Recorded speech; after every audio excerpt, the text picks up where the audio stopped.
أعوذ بالله من الشيطان الرجيم. بسم الله الرحمن الرحيم. الحمد لله رب العالمين داعي الصلاة أجمعين، والصلاة والسلام على أشرف الأنبياء والمرسلين خاتم النبيين ورحمة للعالمين أبي القاسم محمد اللهم صل على محمد وعلى آل بيته الطيبين الطاهرين المعصومين المظلومين لا سيما بقية الله في الأراضين. ہماری یہ رمضان کے بیانات کی چوتھی محفل ہے اور گفتگو کا عنوان عبادتوں کا انسان کو اپنے آپ سے مرکز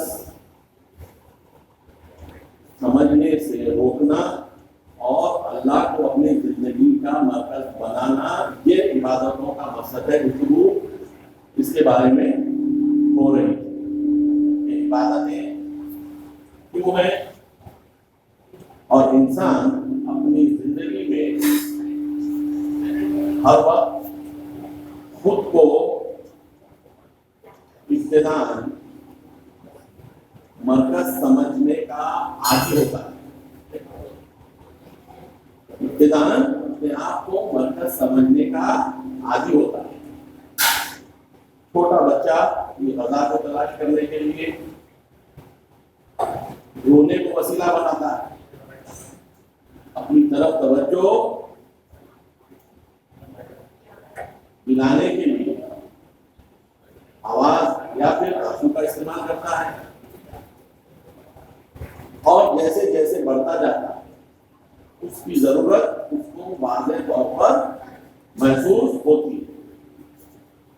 یہ ضرورت کا محسوس ہونا انسان کی خلقت کی پہلی سیڑھی ہے۔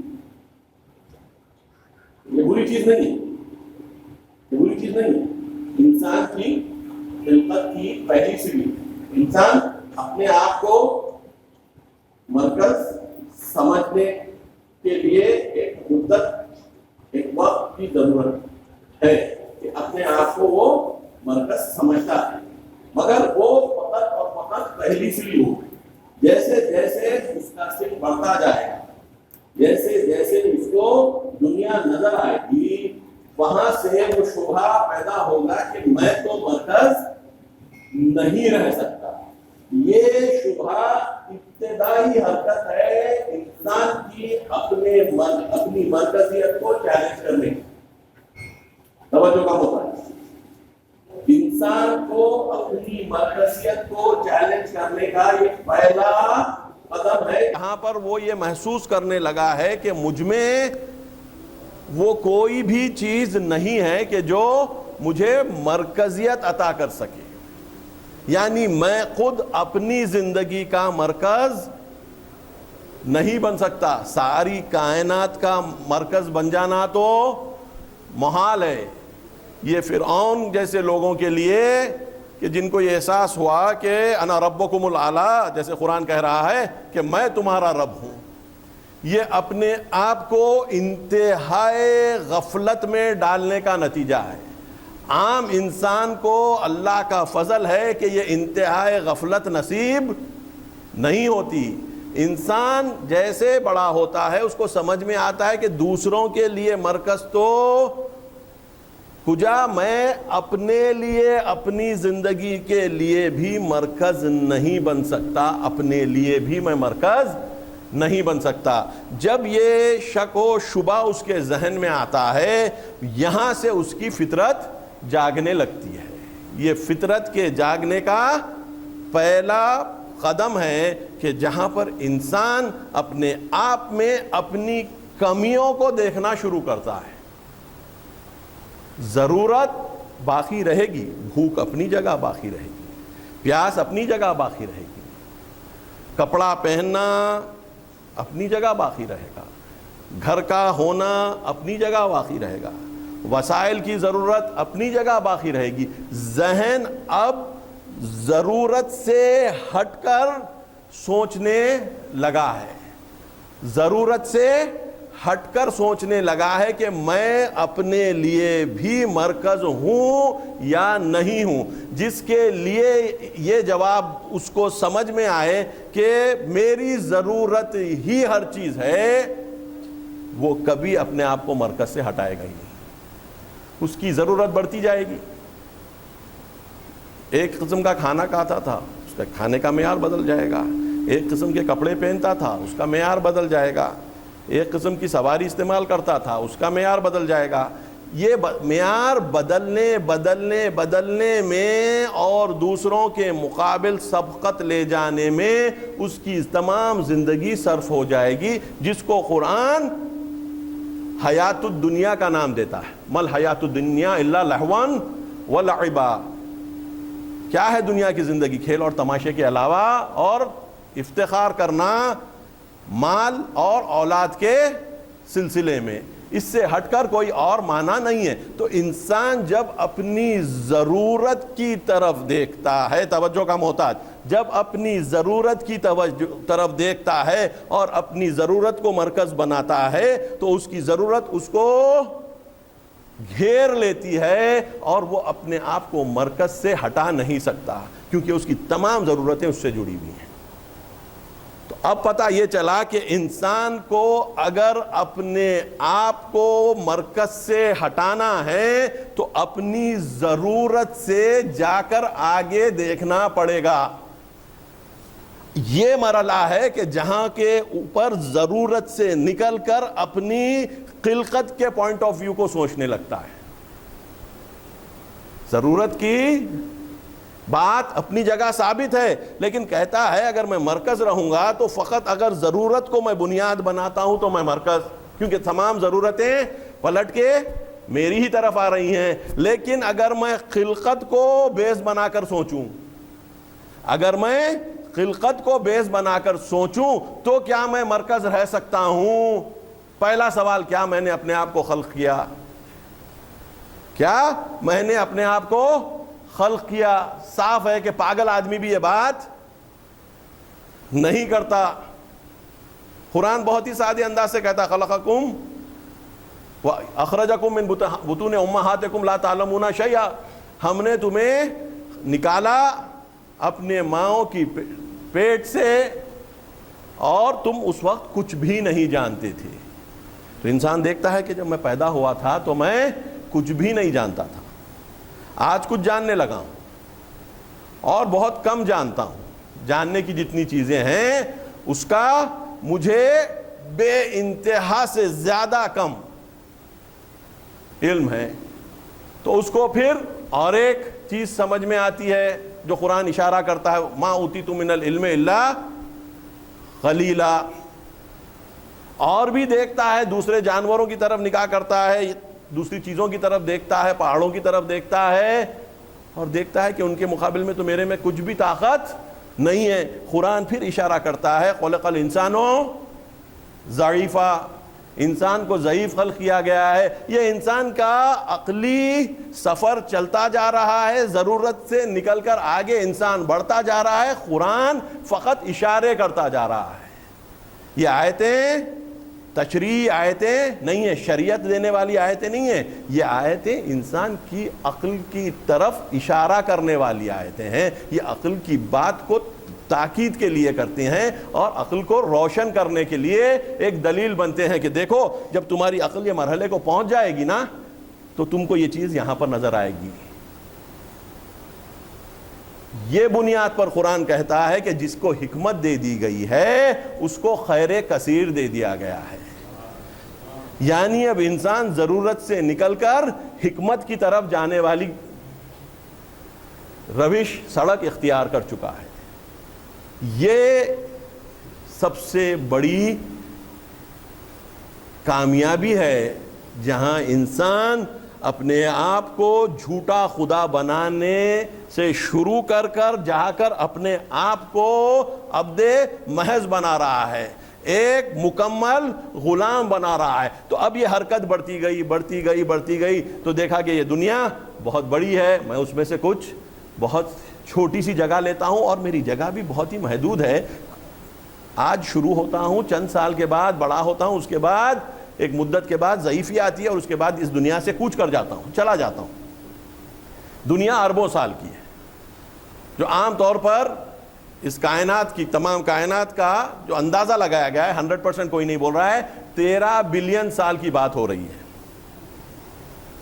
13 بلین سال کی بات ہو رہی ہے. 13 کے بعد ہم کو 9 زیرو لگانے پڑیں گے, ٹھیک ہے. اور ہماری زندگی 70 80 90, بہت کم لوگ 100. تو بولے اس لمبی دنیا کے سلسلے میں یہ تو میرا کوئی تصور بھی نہیں ہے. ایک بڑبڑے مانند ہوں جو پانی پر ظاہر ہوا اور کچھ دیر میں وہ بڑبڑا ختم ہو گیا. زندگی اتنی کم, اور میں اس کو نہ میں اپنے آپ کو اپنے خود سے بنایا, نہ میری صلاحیتیں میری دی ہوئی ہیں, یہ پوری پلٹ کر جاتی ہیں میری داخلی اور تربیتی کیفیت پر. میری جینز کیسی تھی, میری داخلی بنوٹ کیسی رہی, اس عنوان سے میری صلاحیت, میرا آئی کیو معلوم ہوگا. اس کے بعد میں تربیت کیسے پایا, کہاں پر مجھے تربیت دی گئی, وہ اس کا اثر رہے گا. بعد میں بڑھے گا تو پھر میں کس قسم کی صحبت اختیار کیا, میں کس کے ساتھ اٹھتا بیٹھتا تھا, اس کا اثر ہوگا. یہ پورے اثر قبول کرنے والا انسان ایک جگہ پر جا کر بولتا ہے کہ مجھے اگر موقع ملے تو میں سب سے اچھا اثر قبول کیوں نہ کروں. بالآخر مجھ پر اثر ہی مرتب ہوتے جا رہے ہیں. میں غذا کھاتا ہوں, اس کا اثر یا اچھا یا برا. میں کچھ کرتا ہوں تو اس کا اثر اچھا یا برا.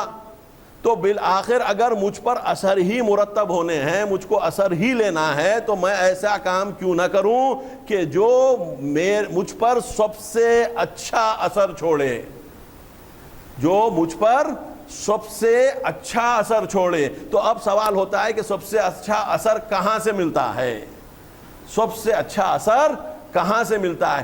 یہ کھوج انسان کو منتقل کرتی ہے ذہن کو اپنی تاریخ کی طرف, اور دیکھتا ہے کہ کائنات میں مجھ سے پہلے جو لوگ گزرے ہیں ان میں سے سب سے اچھے کون تھے کہ جن کے اثر کو میں آج اپنے اوپر ہوتا پسند کروں گا, اور ایسے کون لوگ تھے کہ جن کے اثر کو میں اپنے اوپر ہونا پسند نہیں کروں گا. جب قرآن اچھوں کی اور بروں کی گفتگو کرتا ہے, اچھوں کی اور بروں کی گفتگو کرتا ہے, ان کی صفتیں اور ان کی صفتیں بیان کرتا ہے, ان کے نام اور ان کے نام بیان کرتا ہے, تو واضح طور پر ہم کو سمجھ میں آنے لگتا ہے کہ کون لوگ تھے کہ جو اچھا اثر ہماری زندگیوں پر کر سکتے ہیں, اور کون لوگ ہیں کہ جن کو اگر ہم اپنے اثر کا مرکز بنا لیں تو ہمارے پر اچھا اثر نہیں کریں گے. تو آپ کو پھر تاریخ کی طرف جو جانا پڑتا ہے اس عنوان سے.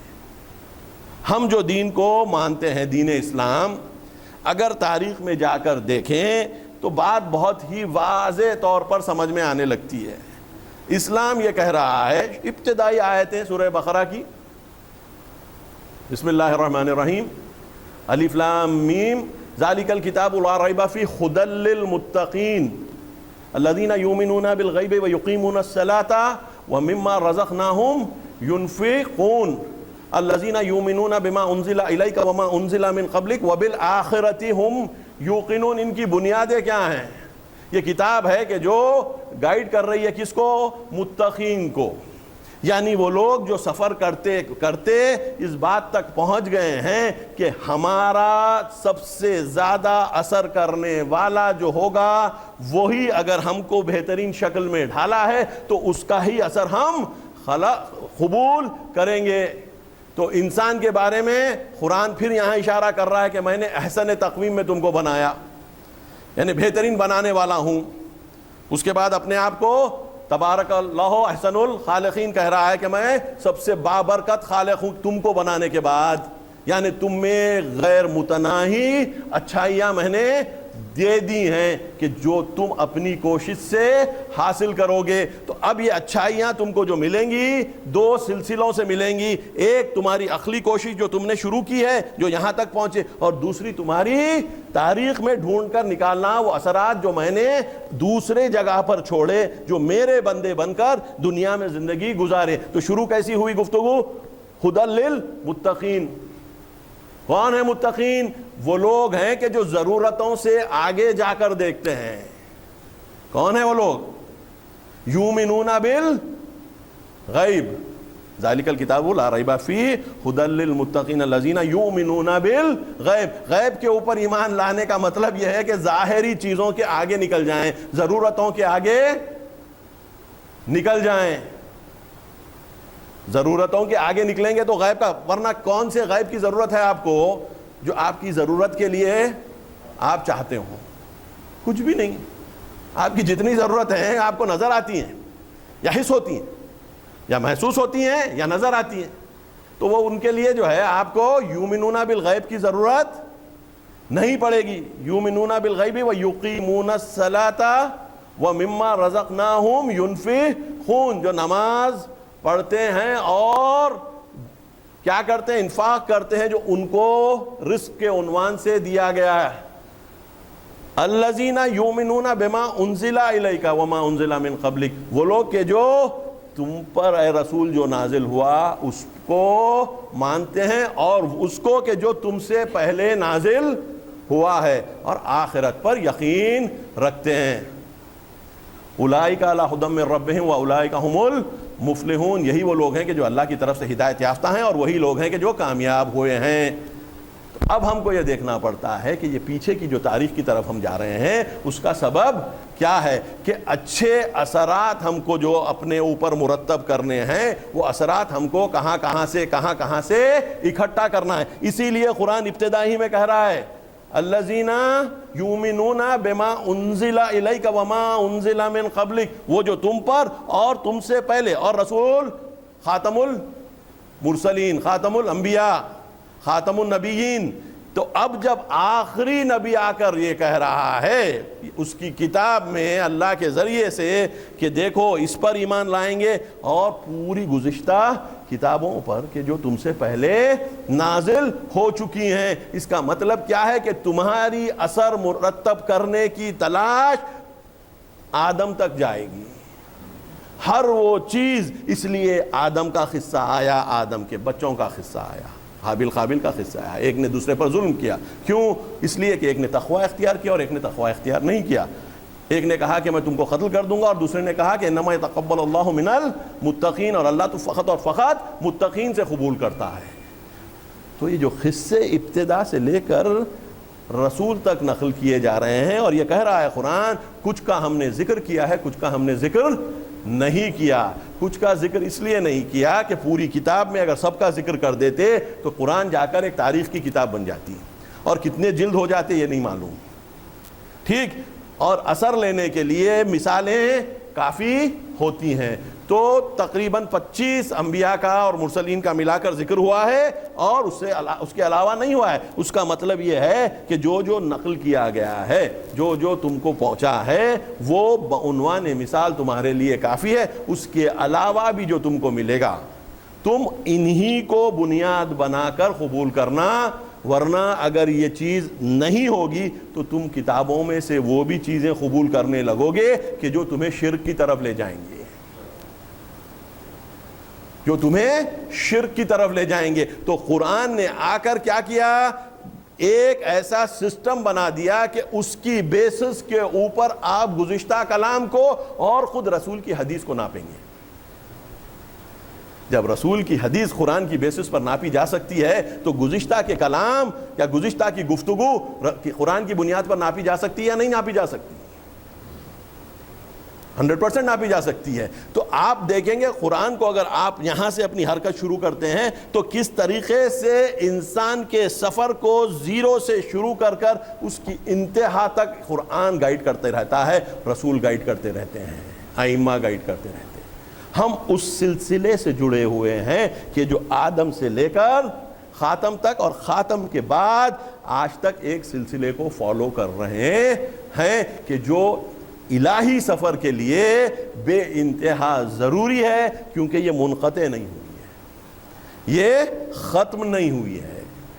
یہ مثالیں زندہ مثالوں کی مانند ہمارے ذہنوں پر اثر کر سکتی ہیں۔ تو انسان جب دیکھتا ہے کہ اگر میں ضرورت سے آگے نکلوں میری، تو پھر میرا دوسرا سوال میری خلقت ہے۔ اب جب اپنی خلقت کے اوپر غور کرنے لگتا ہے تو خود نکل کے آیا ہے اس کائنات کی کے نتیجے میں وَمِنْ آیَاتِهِ خَلَقَكُم مِّن تُرَاب، اور اللہ کی نشانیوں میں سے ہے قرآن کی آیت کہ اس نے تمہیں مٹی سے خلق کیا، اور مٹی پوری کائنات میں مختلف شکلوں میں پھیلی ہوئی ہے۔ ایک خاص قسم کی مٹی سے خلق کیا دوسری آیتوں میں۔ تو اب انسان جب یہ پوری کائنات کی خلقت اور اس میں اپنی خلقت کو دیکھتا ہے اور غور کرتا ہے، تو قرآن کی پھر وہ آیت جو میں نے گزشتہ گفتگو میں چھیڑی تھی کہ اولی الالباب کے بارے میں، الذین یتفکرون فی خلق السماوات والارض واختلاف اللیل والنہار، وہ لوگ کہ جو خلقت آسمان اور زمین کے بارے میں سوچتے ہیں اور کہتے ہیں کہ ربنا ما خلقت ھذا باطلا، ہے مالک تو نے ان کو باطل خلق نہیں کیا۔ انسان جو اپنی ضرورت کو دیکھتے ہوئے حرکت کرتے ہوئے پوری کائنات پر نظر کرتا ہے، اپنی محتاجی کو دیکھتے ہوئے تو یہ یقین کرتا ہے کہ یہ کائنات میری محتاجی، میری ضرورت کے لیے خلق نہیں کی گئی ہے، بلکہ میری بلندی کے لیے خلق کی گئی ہے، اور ضرورت میری بلندی کا سبب نہیں بن سکتی۔ نتیجے میں یہ کائنات کا بننا میری بلندی کے لیے ہے۔ اے مالک، مجھے تو اس بلندی کو سمجھنے کی توفیق عطا کرنا، نہ کہ میری ضرورت تک مجھ کو محدود کر دینا۔ کہ جو ضرورت تک محدود ہو گئے، قرآن ان کو کہتا ہے کہ انہوں نے زمین کو پکڑ لیا، یہ زمین گیر ہو گئے، ان کے اندر پرواز کی قوت اور قدرت نہیں ہے، اور جن میں پرواز کی قدرت ہے، اڑنے کی قدرت ہے، ان کو الگ طریقے سے یاد کرتا ہے۔ یہاں کے اوپر عبادتوں کا مفہوم سمجھ میں آتا ہے کہ انسان کو بلندیوں کے لیے خلق کیا گیا ہے، ضرورت کے لیے خلق نہیں کیا گیا ہے۔ اب جب بلندیوں کے لیے خلق کیا گیا ہے تو اب دیکھیے کہ اس کی بلندیاں کہاں پر ہوں گی، اور آیا یہ بلندیاں انڈیویجول ہیں یا سوشل ہیں، فردی ہیں یا اجتماعی ہیں۔ یہاں سے میری گفتگو ایک اور موڑ لے رہی ہے، کیونکہ گزشتہ میں نے کافی بیان کر دیا۔ انسان جب یہاں تک پہنچ گیا، میں بالکل تھوڑا بیان کرتے ہوئے جا رہا ہوں، اگر کسی کو سوال ہو تو بعد میں سوالات کر سکتے ہیں۔ اب یہ دیکھنا ہے کہ یہ بھی قرآن نے آ کر کہہ دیا یا ایھا الانسان انک کادح الی ربک قدحم فملاقی، انسان تو حرکت کر رہا ہے تیزی سے اپنے رب کی طرف، اور یقیناً اس سے ملاقات کر لے گا۔ انسان کو اگر یہ احساس ہو جائے کہ یہ میری حرکت جو شروع ہوئی ہے میری ضرورتوں کے ساتھ نہیں بڑھے گی، بلکہ اس کا اونچا مقصد ہے، تو ضرورتوں پر آ کر رکے گی نہیں۔ تو مقصد یہ ہے کہ جو مقصد کے لیے میں بھیجا گیا ہوں اس کو اگر میں سمجھ لیا تو میری ضرورتوں سے مجھے لڑنے کی ضرورت نہیں ہے۔ توجہ کا محتاج ہوں یہاں پر، میں اپنی ضرورتوں کو پورا کامل کر سکتا ہوں، ضرورتوں سے لڑنا دین نہیں ہے۔ والرہبانیت ابتدعوها، قرآن کی آیت، اور انہوں نے رہبانیت کو بعنوان بدعت اختیار کر لیا۔ رہبانیت کا مطلب موناسٹسزم، یعنی دنیا سے کنارہ کر لینا اپنے آپ کو، کنارہ کشی کر لینا اپنے آپ کو۔ دنیا سے کنارہ کشی اللہ نے نہیں چاہا ہے۔ تمہاری ضرورتوں میں تم کو محدود دیکھنا نہیں چاہتا ہوں، تمہاری ضرورتوں کو ایک پلیٹ فارم کے طور پر دیکھنا چاہتا ہوں کہ جہاں سے تم اس سے پرواز کرنا شروع کرو۔ تمہاری ضرورتیں ایک رن وے کے مانند ہیں کہ جہاں پر اس مادی ضرورتوں کو استعمال کرتے ہوئے تمہاری روح پرواز کرنے لگے، نہ یہ کہ تمہاری روح اس مادے میں گھر جائے اور اپنے آپ کو گم کر دے۔ یہ جب ممکن ہو سکتا ہے کہ انسان کو اپنی آخری منزل بھی سمجھ میں آنے لگے۔ وَبِالْآخِرَةِ هُمْ يُوقِنُونَ، وہ اشارہ وہاں پر ہے کہ متقین بغیر آخرت کے نہیں ہوتا۔ اور پھر یہ قرآن کی دوسری والی آیت، یا ایھا الانسان انک کادح الی ربک قدحا فملاقی، یہ دوسری آیت، یہ آیتیں آ کے انسان کے مقصد کو، اس کی آخری منزل کو پیش کرتی ہیں کہ جہاں کے اوپر انسان اپنے آپ کو ایک جگہ اور ایک سو جاتا ہوا دیکھتا ہے۔ اب جب اس کو راستہ مل گیا ہے، منزل اس کو نظر آ رہی ہے، تو منزل کی طرف جانے کے لیے میں نے یہ چھیڑا تھا کہ تمام عبادتیں، نماز، روزہ، حج، زکوٰۃ، خمس، جہاد، ان تک میں نے تقریباً بات پہنچائی تھی کہ نماز انسان کو اپنے آپ کو مرکز سے نکال کر اللہ کو مرکز بنانے کے لیے، روزہ اللہ کی مرضی کو اپنے حلال چیزوں کے مقابل میں قبول کرنے کے لیے۔ آپ کو غذا کھانا جائز ہے دن میں، لیکن اللہ نے کہا کہ یہ 30 روز رمضان کے اس میں تم کو نہیں کھانا چاہیے، پانی حلال مگر نہیں پینا چاہیے۔ ہم نے اس کو قبول کر لیا۔ جب ہم نے اس کی حلال چیز کو ہم پر روکنے کو قبول کیا تو اس کی حرام چیز کو روکنا اپنے آپ کو آسان ہو جائے گا یا مشکل ہو جائے گا؟ آسان ہو جائے گا، یقینی نہیں ہوگا، آسان ہو جائے گا، یقینی ہو جائے گا۔ جیسے ہی میں 30 دن کا روزہ رہا، اس کے بعد 31ویں دن اب مجھ سے کوئی گناہ ہی نہیں ہونے والا ہے، ہوتا ہے۔ اس لیے قرآن کی جو روزے کے لیے بھی آیت آئی ہے، کتب علیکم الصیام کما کتب علی الذین من قبلکم لعلکم تتقون، شاید کہ تم تقوی اختیار کر لو۔ تم پر روزہ واجب کیا گیا ہے جیسے گزشتہ قوموں پر واجب کیا گیا ہے، تاکہ شاید تم تقوی اختیار کر لو۔ روزے میں تقوی اختیار کرنے کی طاقت دینے کی قدرت ہے، اس کو اپنا لینا ہمارا خود کا اختیار ہے۔ روزہ رکھتے ہی کوئی جبری چیز ہم پر نہیں آتی، کوئی عبادت ہم پر جبری اثر نہیں چھوڑتی، اثر اتنا ہی چھوڑتی ہے کہ جتنا آپ قبول کرنا چاہتے ہیں، جتنا قبول کرنا چاہتے ہیں۔ قرآن کی آیت ہے نماز پڑھو، اور ایک آیت ہے اقیموا الصلاۃ لذکری، نماز قائم کرو میری یاد میں۔ اب یاد جس کی جتنی ہوگی، جس یاد میں جتنی تڑپ ہوگی، اتنا ہی اس کا اثر ہوگا۔ جتنی تڑپ کم ہوگی اتنا اثر کم ہوگا۔ توجہ اللہ اکبر کے بعد تھی، اس کے بعد تھوڑی دیر رہی، اس کے بعد چلی گئی، اثر اسی مدت تک ہے جس مدت تک کہ آپ پر وہ کیفیت ذکر طاری ہے۔ اللہ انسان کے اختیار میں اس کی روح کو ڈھالنے کا پورا طریقہ بیان کیا ہے، لیکن ڈھالنے والا کون رہے گا؟ خود انسان رہے گا۔ اللہ کے پاس جبر نہیں ہے۔ اسی بنیاد کے اوپر لا اکراہ فی الدین کا تصور آیا ہے۔ تمہارے پر اثر کرنے پر بھی دین میں اکراہ نہیں ہے، جیسا دوسرے کے اوپر دین جبر کرنا نہیں ہے، تم اپنے اوپر بھی دین جبر نہیں کر سکتے۔ مزے کی بات ہو گئی نہیں؟ ہم تو لا اکراہ فی الدین تو یہ سمجھ رہے تھے کہ دوسروں کو ہم نے چھوٹ دے رکھی، ارے ہم پر بھی ہم اکراہ نہیں کر سکتے، ہمارے اختیار سے ہضم ہوگا۔ گھوڑے کو پانی تک لے جایا جا سکتا ہے، پانی پلایا نہیں جا سکتا کہتے ہیں، ٹھیک ہے؟ چھوٹے جانوروں کو کر دیا جا سکتا ہے، حتیٰ کتوں کو بھی آپ دبا کر منہ میں دوا ڈال دے سکتے ہیں اور منہ پکڑ کر رکھ سکتے ہیں، وہ لوگ تھوکے نہ، نگل لیتے ہیں، مگر گھوڑے کو یہ کام نہیں کروایا جا سکتا۔ تو انسان بھی ویسی ہے، گھوڑے سے 2 قدم 4 قدم آگے ہی، بھاگنے میں نہیں آپ بولیں گے کہ کوئی انسان گھوڑے سے تیز بھاگا، بھاگنے میں نہیں، لیکن اپنی چیز کو نہیں قبول کرنے میں، لجاجت میں انسان گھوڑے سے بہت زیادہ آگے۔ تو وہ چیز جو خود ہضم نہیں کرے گا وہ ہضم ہونے والی نہیں ہے، تو ہضم کیسے کرے گا؟ اب یہ طریقے بتلائے جا رہے ہیں، ایک کے بعد ایک، ایک کے بعد ایک۔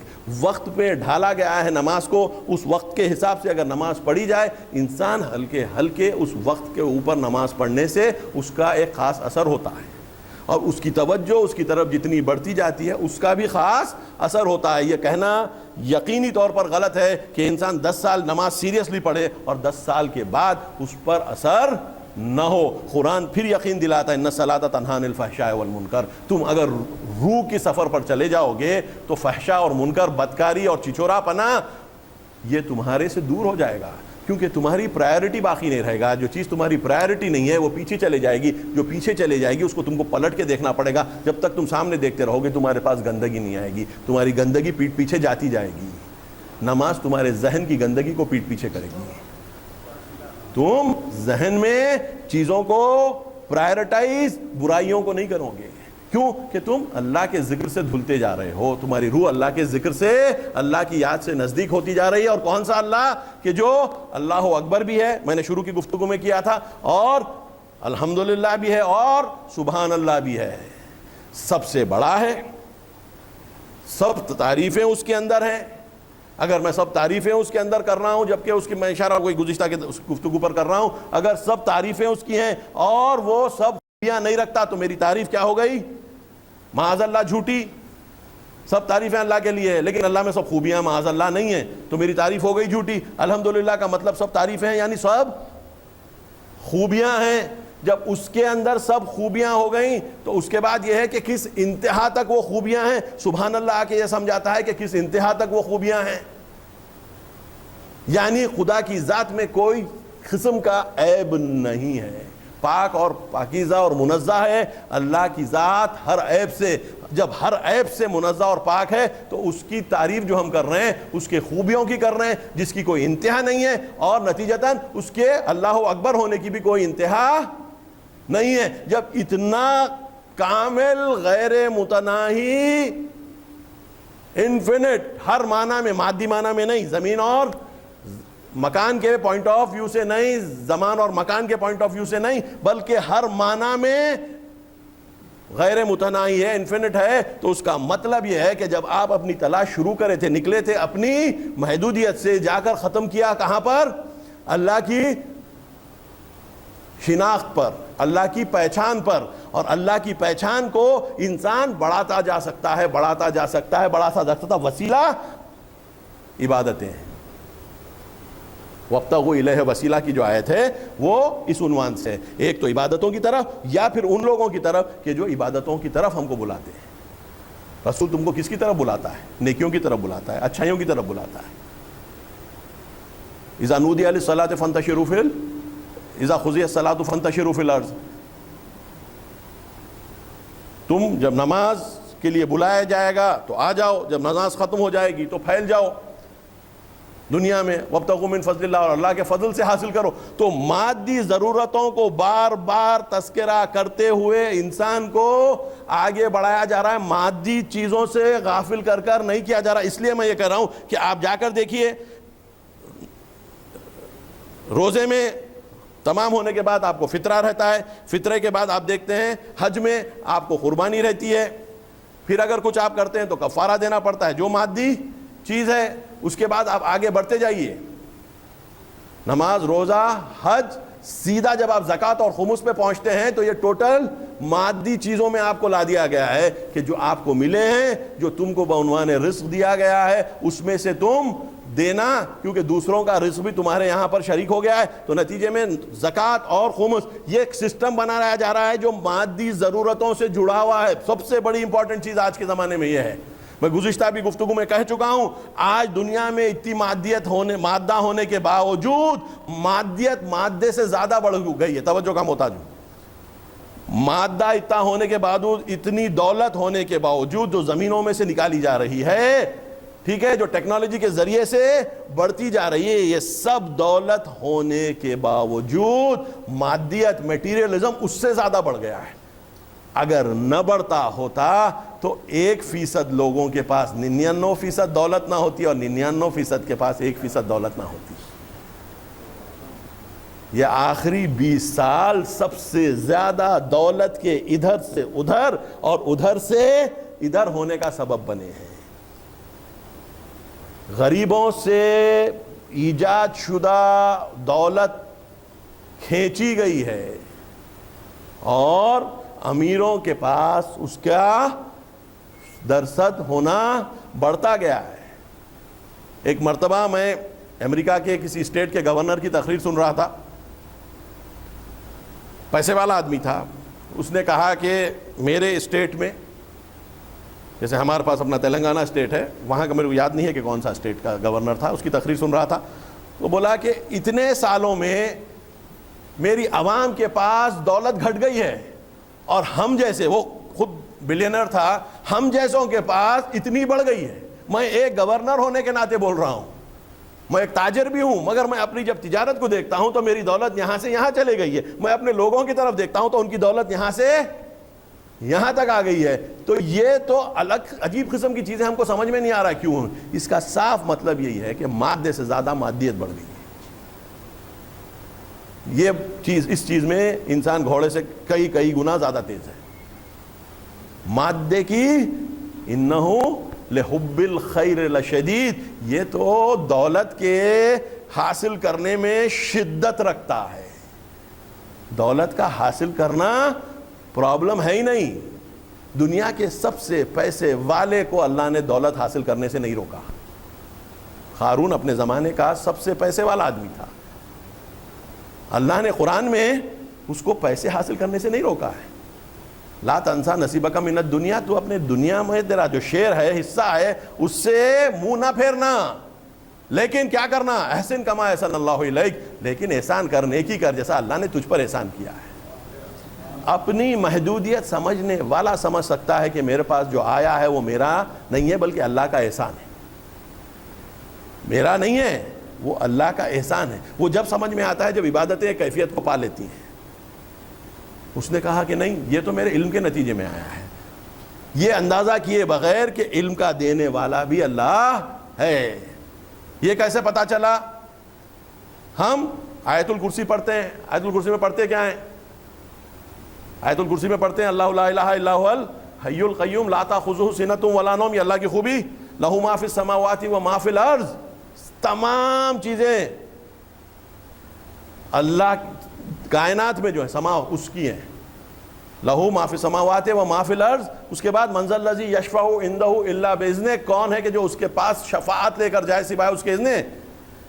الا بما شاء وسع کرسی السماوات والارض ولا یعود. نہیں، اس سے پہلے ایک سیکنڈ.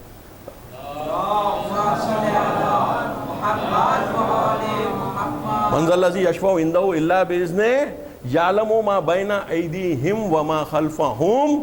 وہ جانتا ہے جو ان کے سامنے ہیں اور ان کے وَلَا يُحِيطُونَ بِشَيْءٍ مِّنْ عِلْمِهِ إِلَّا بِمَا شَاءَ. اس کے علم کے بارے میں کوئی بھی کچھ بھی حاصل نہیں کر سکتا مگر وہ کہ جو وہ خود چاہتا ہے. مگر وہ کہ جو خود اللہ چاہتا ہے. اللہ جو چاہتا ہے اتنا ہی علم انسان اس پر احاطہ کر سکتا ہے. وہ کتنا ہے اس کی انتہا اس نے طے نہیں کی گئی ہے، وہاں پر نہیں ہے. اس کی کوشش اور اللہ کی قضا. لیکن اس کی کوشش عموماً کم ہوتی ہے، اللہ کی قضا کم نہیں ہوتی. جتنا پوٹینشیل اللہ نے ہم میں اپنے علم حاصل کرنے کا رکھا ہے، شاید ہم اس کا 5 سے 10% بھی کر لیتے ہوں گے تو بہت ہے. تاکہ کل خیال نہ آئے کہ قیامت میں جا کر بولوں کہ مالک تو نے مجھے اگر اور علم دینا ہوتا تو دے سکتا تھا. اللہ بتلائے گا کہ تمہارے کو میں نے جو پوٹینشیل دیا تھا اس میں سے ہی تم نے پورا نہیں کیا، تو میرے سے تقاضا کیوں کرتے ہو؟ تو کسی کے پوٹینشیل کو اتنا نہیں بنایا ہے کہ وہ گلا اللہ سے کرے کہ مالک. اس کے طرف اور بھی قرآن کی آیتیں ہیں. گفتگو تھوڑا اور فلسفے کی طرف چلے جائے گی، اس لیے ادھر میں لے کر نہیں جانا چاہ رہا ہوں کہ پوٹینشیل کے پوائنٹ آف ویو سے کسی کو گلا نہیں رہے گا کہ کیوں ہم جاہل رہ گئے کہ ہم کو تو نے کہا نا کوئی علم کو احاطہ ہی نہیں کر سکتا ہے مگر وہ کہ جو تو چاہتا ہے، تو نے بالکل ہی اتنا کر دیا اور ہم اس سے آگے بڑھ نہیں سکے. یہ گفتگو غلط ہے. آپ کے پوٹینشیل کے حساب سے اگر آپ 100% آپ کی کوشش کر لیتے تو یہ بات صحیح ہوتی. اگر آپ 100% کوشش نہیں کیے ہیں تو یہ بات غلط ہوگی. تو غلط اس عنوان سے کہ اگر انسان تقوی اختیار کرے تو اللہ علم دینے کا وعدہ کیا ہے. اللہ اگر آپ تقوی اختیار کریں تو جیسے جیسے آپ کا تقوی بڑھتے جائے گا اللہ کی طرف سے علم بڑھتا جائے گا. جیسے جیسے علم بڑھتا جائے گا اس علم کی بنیاد پر پھر تقوی. قرآن میں ایسی آیتیں ہیں جو سیڑھی مانند آگے بڑھاتی ہیں. آمنوا واتقوا ثم آمنوا ثم اتقوا. اس قسم کی آیت ہے کہ جہاں پر ایمان لاتے ہیں اور تقویٰ کرتے ہیں، پھر ایمان لاتے ہیں، پھر تقویٰ کرتے ہیں. تو یہ ایک ایمان تقوی تک لے گیا، پھر وہ تقویٰ ایک ایمان تک لے گیا، پھر وہ ایمان پھر اور ایک تقوی تک لے کر گیا.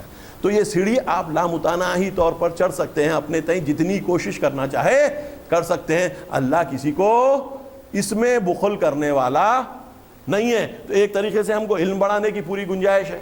لیکن ہوگا وہی کہ جو اللہ کی مرضی کے حساب سے ہوگا، اور ہم اس مرضی کے تابع اگر ہو جاتے ہیں تو اور کوشش کرتے جا سکتے ہیں، اور کوشش. میں ان کو بول رہا ہوں جو اسٹوڈنٹس ہیں کہ آپ اپنی کوشش کو مت سمجھیے کہ کامل ہو گئی، بلکہ علم کی بھوک اتنی شدید ہونا چاہیے کہ جتنا حاصل کر رہا ہوں اتنا کم کر رہا ہوں.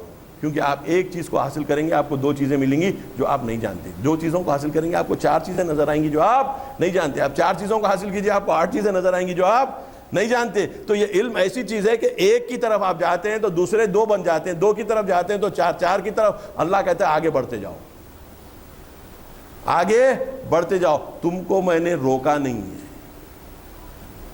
تم کو میں نے روکا نہیں ہے. میں نے تمہیں ہر وہ چیز دی جس کی تم کو ضرورت ہے بلند ترین مرتبوں کو حاصل کرنے کے لیے. اب یہاں سے یہ گفتگو ہوگی کہ یہ بلند ترین مرتبے کی کوشش کرنے والا انسان فردی رہے گا یا اجتماعی رہے گا. صلوات بھیجیں پر محمد.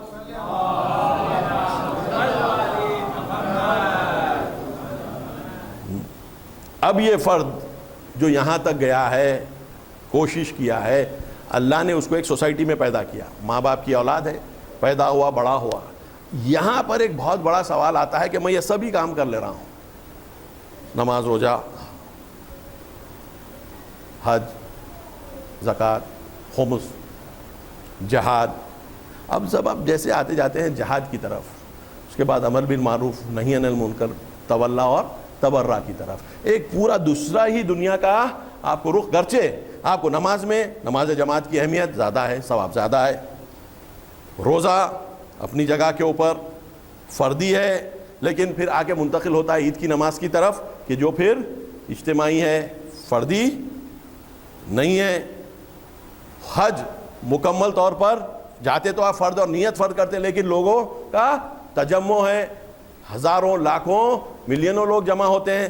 پھر انسانوں کی تعداد سے آپ کی عبادت بڑھ جاتی ہے. نماز چھوٹی سی، جمعے کی نماز، پھر بڑی نماز.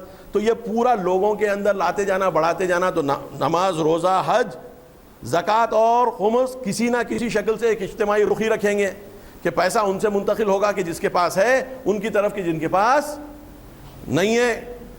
لِكَيْ لَا تَكُونَ دُولَةً بَيْنَ أَغْنِيَاءِ مِنْكُمْ. قرآن نے کہہ دیا کہ تاکہ مال دولت سوائے ان کے پاس رہ جانے کے کہ جو پیسے والے ان سے نکل کر دوسروں تک آ سکے. تو ٹیکسیشن کا پرنسپل قرآن واضح طور پر مینشن کر رہا ہے. اس کے بعد کا مرحلہ یہ ہے کہ اب آپ جہاد کی طرف جا رہے ہیں، جہاد کی طرف جا رہے ہیں. یہ جہاد کیوں؟ میں مروں دوسرے حق کی طرف سفر کریں، میرا سفر کا کیا ہوگا؟ میں کیوں مر جاؤں دوسروں کے لیے؟ میں کیوں مر جاؤں دوسروں کے لیے؟ تو انسان کی شناخت مکمل کہاں ہو رہی ہے؟ میں اس کی طرف اشارہ کر رہا ہوں توجہ کے ساتھ کہ انسان کی شناخت ہم سمجھے تھے کہ ہم کو لے جا کے زیادہ سے زیادہ ہمارے بارے میں بولے گی. یہاں پر تو لے جا کے اللہ ایک ایسی جگہ پر چھوڑ رہا ہے کہ جہاں پر ہماری بھی قربانی ہو جا رہی ہے. یہ کیسی دنیا کی طرف لے جا رہا ہے مالک؟ ہم مرکز نہیں تھے، تو مرکز تھا، لیکن تو مرکز تھا، ہم مرکز کی طرف دیکھتے رہیں، تو ہم کو فیض دیتے رہے. وہ فیض ہم زکوٰۃ اور خمس کی طریقے سے بانٹیں بھی، مگر یہ لا کے کٹ جانے والی بات کہاں سے؟ قرآن میں اس زاویے میں الگ الگ قسم کی آپ کو آیات ملیں گی. آیت ہے، فرما رہا ہے قل ان کان آباؤکم وابناؤکم واخوانکم وازواجکم وعشیرتکم واموال اقترفتموها وتجارت تخشون کسادها ومساکین ترضونها احب الیکم من اللہ ورسولہ وجہاد فی سبیلہ فتربصوا حتی یأتی اللہ بامرہ واللہ لا یہدی القوم الفاسقین. اے رسول کہہ دو ان سے کہ اگر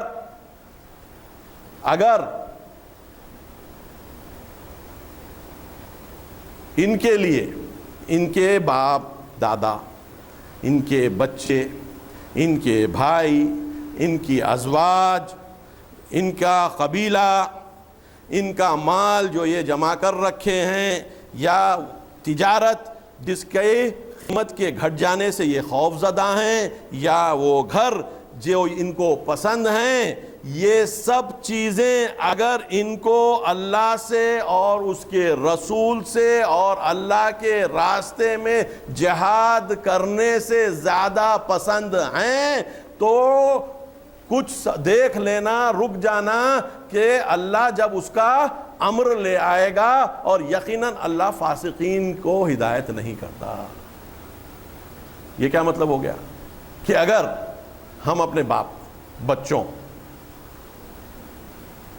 بھائیوں، بیویوں یا عشیرے، قبیلہ، فیملی کو، یہ چیزیں ہیں جو انسان جن سے مربوط ہے، چاہتا ہے، ٹھیک ہے، یہ پورے ایک طرف، پھر وہ مال جو جمع کر رکھا ہے، وہ تجارت یا پھر وہ گھر، یہ چیزوں کو اگر یہ زیادہ احب الیکم من اللہ ورسولہ وجہاد فی سبیلہ، اگر یہ چیزوں میں سے کوئی بھی تم کو اللہ سے زیادہ پسند ہے، رسول سے زیادہ پسند ہے، یا اللہ کے راستے میں جہاد کرنے سے زیادہ پسند ہے، تو ذرا ٹھہرو جب تک کہ اللہ اپنا امر ظاہر نہ کرے، اپنا ارادہ ظاہر نہ کرے، اور یقیناً اللہ ہدایت نہیں کرتا ان لوگوں کے جو فاسق ہیں۔ اب آپ دیکھیے، یہ روح نے جو سفر کیا تھا، اس نے اپنے سفر میں اپنی خلقت کے مقصد کو پا لیا۔ خلقت کا مقصد اس کو یہ سمجھ میں آ گیا کہ اللہ نے میرے خلقت کا ایک مقصد بنایا ہے، اللہ نے میرے خلقت کا ایک مقصد بنایا ہے جو میری ضرورتوں تک میرے کو محدود نہیں کرتا۔ تو اگر میری خلقت کا مقصد کیا ہے؟ میری خلقت کا مقصد یہ ہے کہ میں ایک ایسی سوسائٹی کا حصہ بنوں کہ جس میں خیر پھیلے، جس میں خیر پھیلے۔ تو جب خیر کے پھیلنے کے سورس کو میں سیکنڈری کر رہا ہوں اور میری ضرورتیں اور مادی ارتباطات کو پرائمری کر رہا ہوں، ان کو پریسیڈنس دے رہا ہوں، ان کو اہمیت دے رہا ہوں، اس کے مقابل میں خیر کے پھیلانے کے مقابل میں مقدم کر رہا ہوں میری ضرورتوں سے اور میری محبتوں سے ظاہری جڑے ہوئی چیزوں کو، جو باپ، بیٹے اور بیوی اور خاندان اور یہ سب کچھ، اور مال، دولت، گھر، کاروبار، یہ سب چیزیں میرے مقصد کو پورا کرنے کے لیے ہیں، یا اللہ، رسول اور اس کے راستے میں جہاد میرے مقصد کو پورا کرنے کے لیے ہیں۔ ان سے محبت نہیں کرو نہیں بول رہا ہے، احب الیکم، تم کو زیادہ محب ہیں، یقیناً محب رہنا ہے۔ وبالوالدین احسانا، ماں باپ سے محبت کرنا ہے۔ صاحبہما فی الدنیا معروفا، تم ان کے ساتھ نیکی کے ساتھ، ماں باپ کے ساتھ زندگی میں ساتھ رہنا۔ بچوں کے تعلق سے بھی کہا ہے، حدیث بھری ہوئی ہیں تربیت کے سلسلے میں، بچوں کو کس طریقے سے بزرگ کرنا ہے، کس طریقے سے پالنا ہے، کس طریقے سے تربیت کرنا ہے۔ مالک تو نے تو سب کہا، وہی تو کر رہے ہیں، کہا وہ سب کہہ رہا ہوں،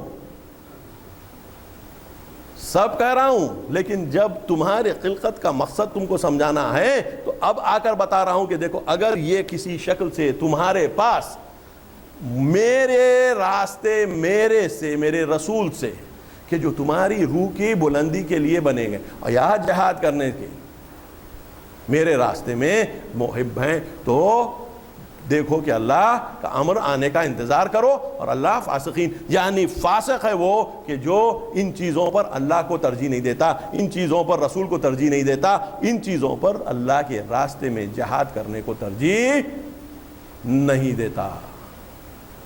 اگر یہ کیفیت جاری نہیں ہوتی تو انسان اپنے آپ کو مکمل نہیں کرتا۔ آپ بولیں گے یہ جہاد یہاں پر آیا کیوں؟ ٹینشن تو نہیں ہے نا؟ یہ سب چیزوں میں لا کے جہاد کی طرف لے کے جا رہے ہیں بول کر،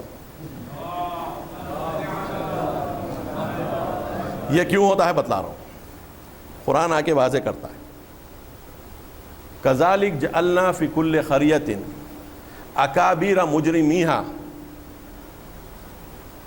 ہم نے قرار دیا ہے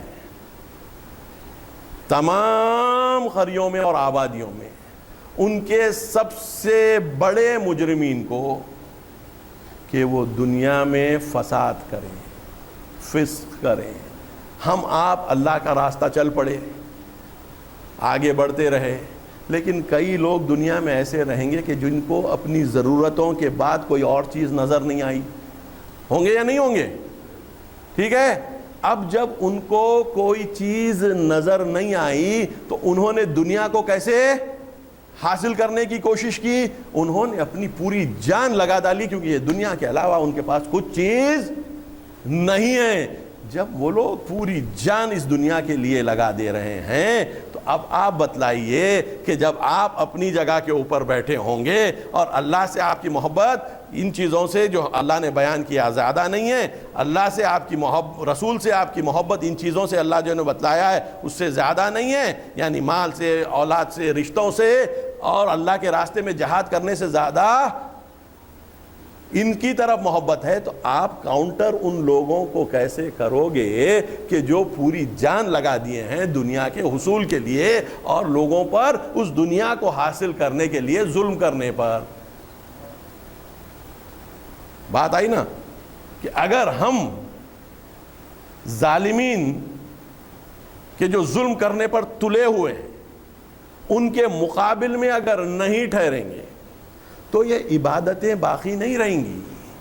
اور ایک آیت لولا دفع اللہ الناس بعضهم ببعض لہدمت الصوامع والبیع، اگر اللہ ایک گروپ کو دوسرے گروپ سے رد نہ کرتا، ریپیل نہ کرتا، تو یہ سب جگہیں جہاں پر اللہ کے نام کو بہت زیادہ لیا جاتا ہے، جیسے یہودیوں کی عبادت گاہیں، نصرانیوں کی عبادت گاہیں، مساجد، یہ سب جہاں پر اللہ کا نام زیادہ لیا جاتا ہے یہ سب منہدم ہو جاتی ہیں، مٹ جاتی ہیں. اللہ فقط مسجد نہیں کر رہا ہے، سب سے آخر میں مسجد کر رہا ہے. اگر اللہ ایک گروپ کو دوسرے گروپ سے رد نہ کرتا، دفع نہ کرتا، لولا دفع اللہ الناس بعضهم ببعض، تو یہاں پہ آ کر جہاد کا مفہوم سمجھ میں آتا ہے کہ وہ فورسز کہ جو آگے اللہ کے راستے میں نہیں نکلی ہیں اور جان کر کے اپنے آپ کو اپنے مقصد کو نہیں سمجھنے کے نتیجے میں مادی ہو گئی ہیں. اور آج کے زمانے میں جبکہ مادیت کی اتنی شدت ہے اور ظلم اتنا تیزی سے بڑھ رہا ہے، یہ بات ہم کو سمجھ میں نہیں آ رہی ہے کہ اگر ہاتھ پہ ہاتھ دھرے بیٹھ جائیں گے، کچھ بھی نہیں کریں گے، فکری طور پر بھی اس کے مقابل میں نہیں جائیں گے، عملی طور پر بھی نہیں جائیں گے، تو نتیجہ کیا ہو جائے گا؟ کیا یہ لوگ راضی ہو جائیں گے؟ یہ 1% جس کے پاس 99% دولت ہے، پس ہو گیا ہم کو اور ہمیں نہیں چاہیے، یہ لوگ کہہ لیں گے؟ کہہ لیں گے؟ کسی شکل سے نہیں کہیں گے، کیونکہ جتنی تدابیر ہو رہی ہیں وہ پوری ایسی ہو رہی ہیں کہ جتنا مل جائے حل من مزید، جتنا مل جائے اتنا کم، کیونکہ اس کے بعد اللہ نے ان کو ایسے غافل کیا ہے کہ وہ خود نہیں جانتے کہ وہ کہاں جا رہے ہیں.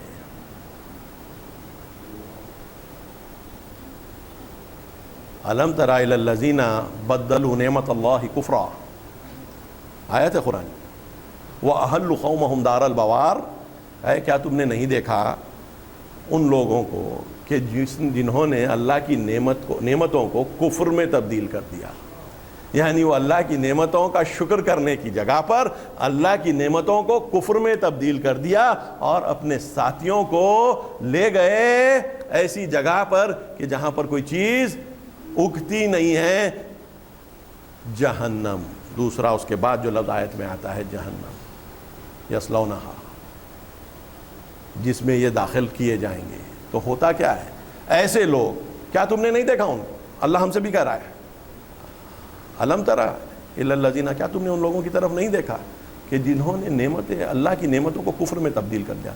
بدل نعمت اللہ کفرا وَأَحَلُّ قَوْمَهُمْ دَارَ الْبَوَارِ.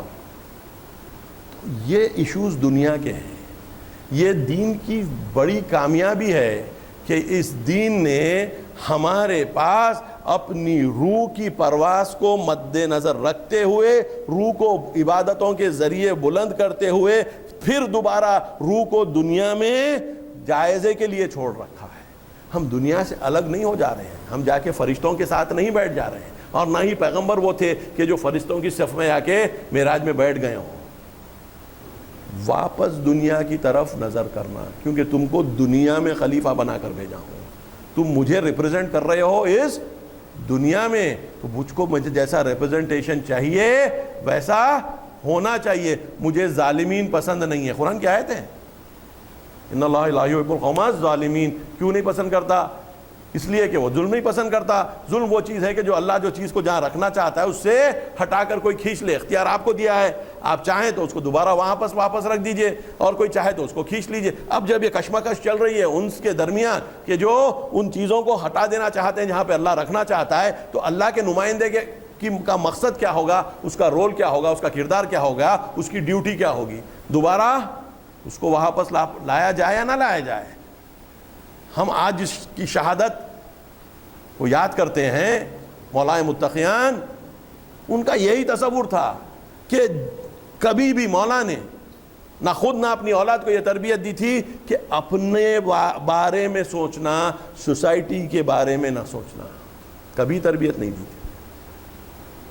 ہمیشہ یہ آئیڈیا دیا تھا تم اور سوسائٹی الگ نہیں ہو، تم جب اپنی سوچو تو سوسائٹی کی سوچو، کبھی یہ نہ سوچنا وہ الگ ہیں ہم الگ ہیں۔ یہ معاویہ کی کیفیت تھی کہ جس نے اپنے کو اور اپنی اولاد کو لوگوں سے الگ سمجھ کر زندگی گزاری۔ علی نے لوگوں جیسی زندگی گزاری، معاویہ نے محل تیار کر لیا، فرعون جیسی زندگی گزاری۔ ستم ظریفی ہے کہ خود مولا کہتے تھے کہ آج کا زمانہ یہ آ گیا ہے کہ لوگ ایک ہی سانس میں علی و معاویہ کہتے ہیں۔ آج کا زمانہ بھی کوئی الگ نہیں ہے کہ نسبت خاکراب عالم پاک کوئی نسبت ہی نہیں ہے مٹی کی اس عالم پاک سے، لیکن لوگوں کو کیونکہ دکھتا نہیں ہے، سمجھ میں نہیں آتا۔ لیکن اگر نزدیکی سے دیکھیں تو علی کی پوری زندگی انہی اصولوں پر گئی ہے کہ جہاں پر انسان سے مل کر خیر کر سکتا ہے، انسان اپنے تئیں کچھ بھی نہیں کر سکتا، حتیٰ اس کی روحی بلندی بھی دور پہاڑوں پر بیٹھ کر اللہ نے نہیں رکھی۔ جتنے پیغمبر آئے تمام کے تمام عوام میں رہ کر بلند ہوئے، عوام میں رہ کر بلند ہوئے۔ جا کر کسی جگہ پر اعتکاف کر لینا بہت صحیح ہے، زندگی کو اعتکاف بنا لینا صحیح نہیں ہے۔ رسول اگر غار حرا پر جاتے تھے عبادت کے لیے تو اپنی جگہ عبادت کر کے پھر واپس آتے تھے، اجتماع میں وقت گزارتے تھے۔ تمام پیغمبروں کو آپ دیکھ لیجئے، اگر عبادت کے لیے اپنے آپ کو دور کرتے تھے، عبادت کر کے پھر پلٹ کر واپس آتے تھے۔ سوسائٹی کو ایسا بنا دینا کہ ظالمین کے پاس جو اقتدار ہے وہ ان کے پاس وہ اقتدار نہ رہے۔ اگر ظالم سے مظلوم کا حق لینا نہ ہوتا تو میں اس خلافت کو قبول نہیں کرتا۔ ہم اس مولا کو مانتے ہیں۔ تو اگر ہم غور سے دیکھیں تو ہم کو پتہ چلتا ہے کہ ہم اپنے لیے نہیں بنائے گئے ہیں اور اللہ کے لیے بنائے گئے ہیں، اور اللہ نے ہم کو سب لوگوں کے لیے بنایا۔ کیوں یہ سب لوگوں کے لیے کیوں بنا دیا؟ تو کہتا ہے میں خود سب کا ہوں۔ ہم بولتے ہیں نا بسم اللہ الرحمن الرحیم قل اعوذ برب الناس، میں خود لوگوں کا خدا ہوں، الہ الناس لوگوں کا الہ ہوں، ٹھیک ہے، رب الناس الہ الناس۔ تو پھر ملک الناس الہ الناس جب بول رہا ہے تو جب میں لوگوں کا ہوں تو تم لوگوں کے کیوں نہیں ہوتے جبکہ تم میرے نمائندے ہو؟ یہ الگ بات ہے، میں میرا رہوں گا اور تیرا رہوں گا، میرے تیرے میں ٹھیک رہے گا، یہ لوگوں کو کیوں لاتا ہے؟ ہاں میں خود کہہ رہا ہوں کہ میں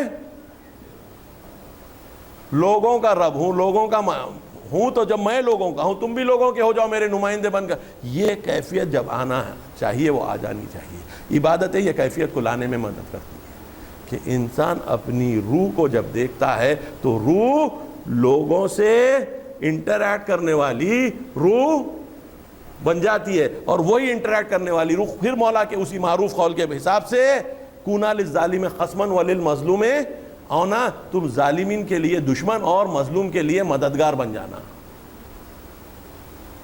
یہ ملنے سے ہوتا ہے، یہ اکیلے رہنے سے نہیں ہوتا. افسوس کی بات یہ ہے کہ ظالمین مل چکے ہیں اور مظلومین پراگندہ ہیں. افسوس. یا مظلومین کی پناہ بننے والے لوگ پراگندہ ہیں، تو مظلومین پراگندہ، ان کے مدد کرنے والے خواہش رکھنے والے لوگ پراگندہ، اور ظالمین. یہ نتیجہ کیا ہوگا؟ ظلم بڑھتا جائے گا، عدالت گھٹتی جائے گی. جس کی لاٹھی اس کی بھینس ہو جائے گا. جب جس کی لاٹھی اس کی بھینس ہو جائے گا تو انسانوں کے درمیان پیغمبروں کے آنے کا مقصد پورا ہوگا یا فوت ہوگا؟ پیغمبروں کے 1,24,000 پیغمبروں کے آنے کا مقصد فوت ہو جائے گا. جب انبیاء کا مقصد فوت ہو جائے گا تو پھر کون سے انسان کا مقصد باقی رہ جائے گا؟ تو ہم تو کفر میں ڈوب رہے ہیں، ہم تو تباہی کی طرف بڑھ رہے ہیں اگر ہم اپنے آپ کو آرگنائز نہیں کر سکتے. ہر وہ جگہ، چاہے وہ مسلمان ہو یا غیر مسلمان، ہر وہ جگہ جہاں پر عدالت کی آواز آ رہی ہے، مسلمانوں کو چاہیے اس عدالت کی آواز کا حصہ بن جائیں. مگر بننے کے لیے خود ایک ہوں گے تو بنیں گے، یا کم از کم ایک گروپ اتنا ہو جائے گا تو بنے گا. آج کل کے دور میں ہم یہ سمجھ رکھے ہیں کہ ہم حلال کما لیں گے، حلال طریقے سے خرچ کر دیں گے، اللہ ہم سے راضی ہے. اللہ دلوں کے حال کو خوب جانتا ہے. میں یہ گفتگو اس لیے کر رہا ہوں کہ آپ لوگوں کو قرآن پڑھتے وقت وہ اینگلز ملیں جس کے ذریعے سے آپ لوگ آیات کو سمجھ سکیں، اور انٹر لنک جو ہوا ہے آپس میں، آیتوں کا لنک جو ہے وہ لنک سمجھ سکیں کہ اللہ یہ بات یہاں کرتا ہے، وہ بات وہاں کرتا ہے، اس میں ربط کیا ہے، تاکہ اس ربط کو سمجھنے کے نتیجے میں وہ کیفیت آنے لگے کہ ہم اپنے آپ کو لوگوں کے لیے سمجھیں، کیونکہ ہم اپنے آپ کو اللہ کے لیے سمجھتے ہیں. اور اسی وقت جا کر ہم جہاد فی سبیل اللہ کر سکتے ہیں، کیونکہ ہم بولیں گے کہ بھئی ہم اگر لوگوں کے لیے منفعت ہوگی اس سے تو ہم کیوں کریں؟ پھر کربلا کیوں ہوئی؟ امام حسین کو شہادت مل گئی، امام حسین شہادت چاہ رہے تھے، لوگوں کا چاہے کچھ ہو یا نہ ہو. شاید اس قسم کی تفسیر ہمارے پاس ہوتی ہوگی، لیکن امام حسین اس چیز کے لیے شہید نہیں ہوئے. کم از کم انہوں نے کہا نہیں کہ میں شہادت کے لیے شہادت دے رہا ہوں، مجھے لوگوں سے کوئی کام ہی نہیں ہے، باطل جو بھی ہو مجھے بس باطل سے لڑنا ہے اور ختم ہونا ہے، مجھے لوگوں سے کیا کام. انہوں نے نہیں کہا. کیا تم نہیں دیکھتے کہ اچھائی پر عمل نہیں ہو رہا ہے؟ کیا تم نہیں دیکھتے کہ برائی سے روکا نہیں جا رہا ہے؟ یہ کلام ہے مولا کا، یہ کلام ہے امام حسین کا. ایسی حالت میں انسان اگر اللہ کی طرف رغبت کرے تو برا نہیں ہوگا. یعنی اگر برائی پھیل رہی ہے اور ہم زندہ ہیں دیکھتے ہوئے اور راضی ہیں، تو پھر ہمارے میں اور جو اللہ کو نہیں پہچانتا اس میں فرق کیا ہے؟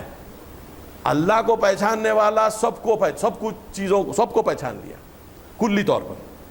اللہ کو پہچاننے والا سب چیز کو پہچان لیا کلی طور پر، جنرل طور پہ. آپ بولیں گے اللہ کو پہچانا تو اس کو ہر چیز کا علم ہو جانا چاہیے. نہیں، اللہ کو پہچان لیا تو کلی طور پر ہر چیز کو پہچان لیا، کیونکہ ہر چیز پلٹ کر اللہ کی ذات پر ہی جاتی ہے. تو کلی طور پر اس نے سب کو پہچانا. اور جس نے اللہ کو نہیں پہچانا اس نے کچھ بھی نہیں پہچانا، یعنی اپنے آپ کو بھی نہیں پہچانا. قرآن کی آیتیں ہیں، جو ہمارے سے غافل ہوگا ہم اس کو اپنے آپ سے غافل کر دیں گے. یعنی اس نے اپنے آپ کو بھی نہیں پہچانا کیونکہ اس نے اللہ کو نہیں پہچانا. ٹھیک؟ تو جو کچھ نہیں پہچانا، حتیٰ اپنے آپ کو بھی نہیں پہچانا، اس انسان کے مقابل میں کہ جو اللہ کو بھی پہچانا ہے اور جس کے نتیجے میں وہ خود اپنے آپ کو پہچان لیا، اس میں اور اس میں کوئی هل يستوي الذين يعلمون والذين لا يعلمون. یہ قرآن کی آیت ہے، یہ جاننے والا اور نہیں جاننے والا برابر ہوتے ہیں. انتم الاعلون ان کنتم مؤمنین، تم ایمان والے ہو تو تم سب سے اعلیٰ ہو. یہ کیوں؟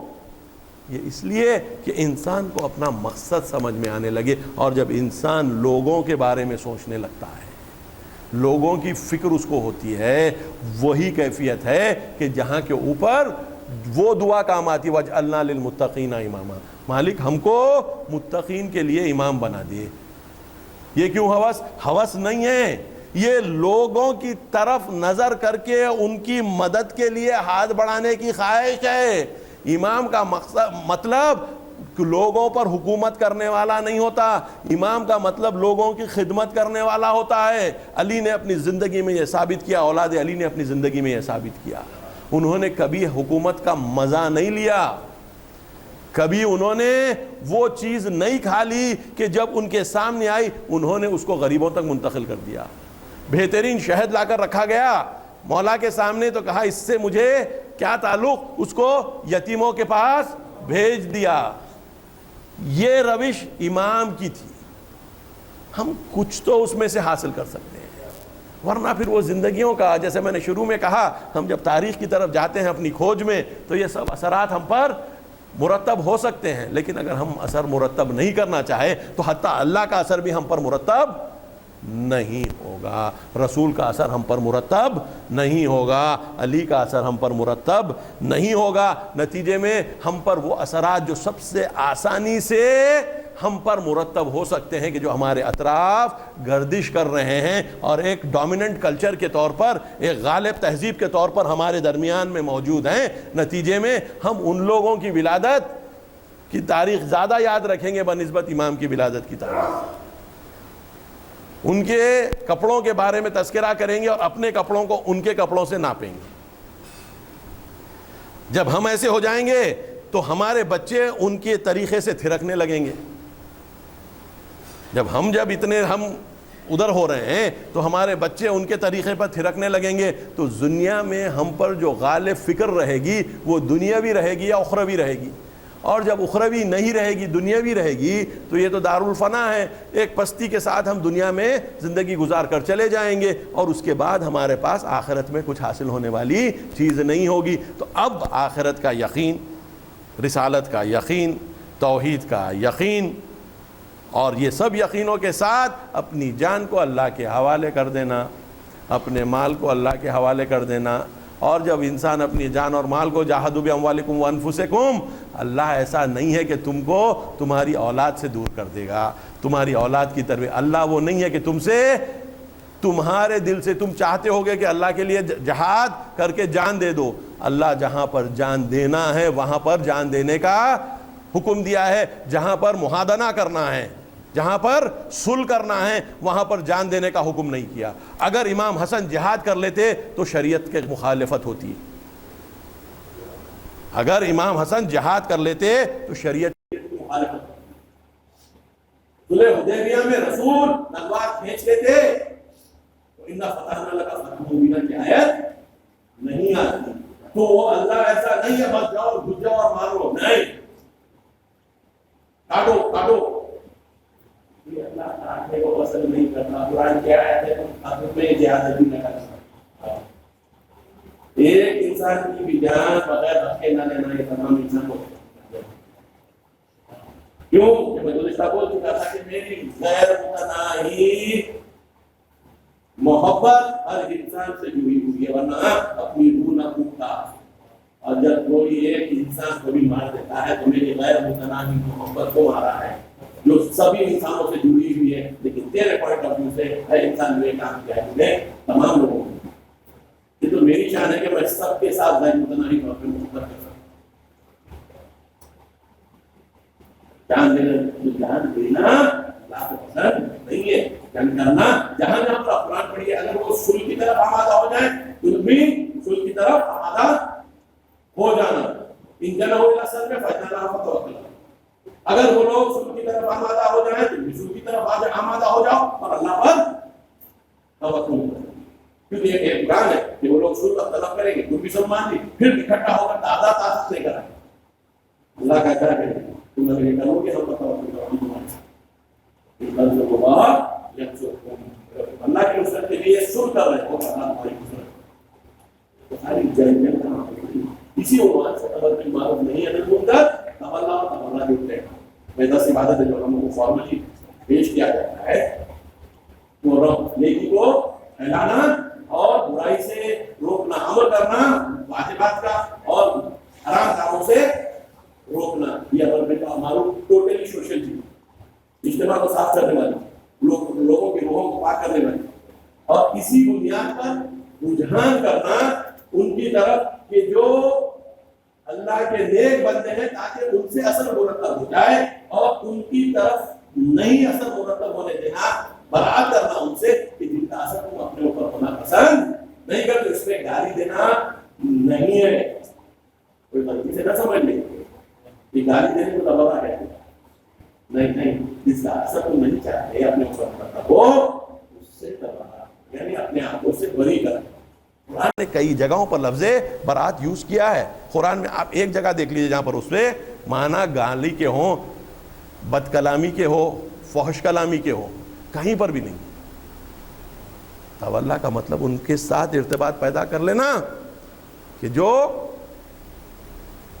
نیک ہیں، اچھے ہیں، جس کا اثر تم چاہتے ہو، اور ان بروں کے جس کا اثر تم نہیں چاہتے ہو وہ کرنا۔ یہ اس کے نتیجے میں سوسائٹی میں وہ نیکیاں ان کے ذریعے اثر قبول کرنے کی طرف سے زیادہ ہوں گی، اور ان کا اثر قبول نہیں کرنے کی طرف سے تمہارے پاس برائیاں کم ہوتی جائیں گی۔ تو اس عنوان سے ایک سوسائٹی بہتر لیول پہ جائے گی۔ امر بالمعروف نہی عن المنکر بھی اسی پوائنٹ آف ویو سے ہے۔ تو یہ پورا جو ہے ان 4 گفتگوؤں میں ہم نے تقریباً یہ پورے 10 عبادتوں کا ایک خلاصہ پیش کیا۔ وآخر دعوانا الحمدللہ رب العالمین۔